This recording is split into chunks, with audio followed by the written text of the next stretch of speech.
Kaspersky Security for Office 365 allows you to protect your Microsoft Office 365 data from threats that can harm users or your company through cloud applications.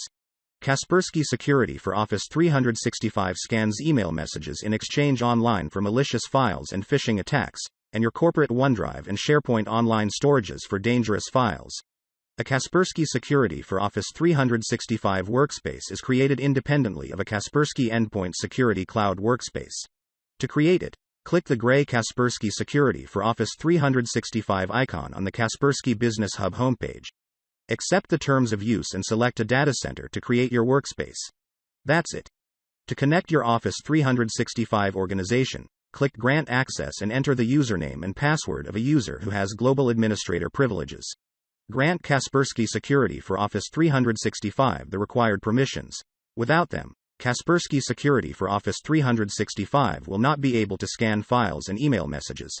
When everything is ready, Kaspersky Security for Office 365 components will appear among the Office 365 applications.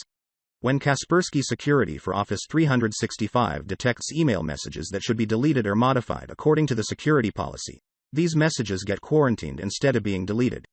To protect Exchange Online, create an Exchange Online security policy or add mailboxes to an existing policy. To create a policy, click Exchange Online Protection and then create a security policy. After entering the policy name, you will be redirected to the policy setup page. You can activate and configure the anti-malware, anti-spam, anti-phishing, mass mail prevention, attachment filtering and denialist components here. Specify the mailboxes that will use this policy and the mailboxes to exclude. If you create several security policies, you can change their priority to resolve rule conflicts.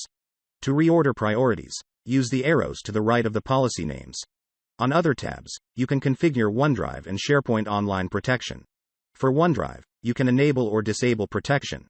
Choose the action to take when a malicious file is detected, configure security alerts and select the users to protect. Sharepoint Online settings are similar to those of OneDrive, with the only difference that you can select sites instead of users to protect, and exclude sites from protection. After configuration is completed, the protection will take effect. If threats are detected, this information will be displayed on the dashboard. You can also create a security report about the detected threats on the reports page. The quarantined malicious files are listed on the quarantine page.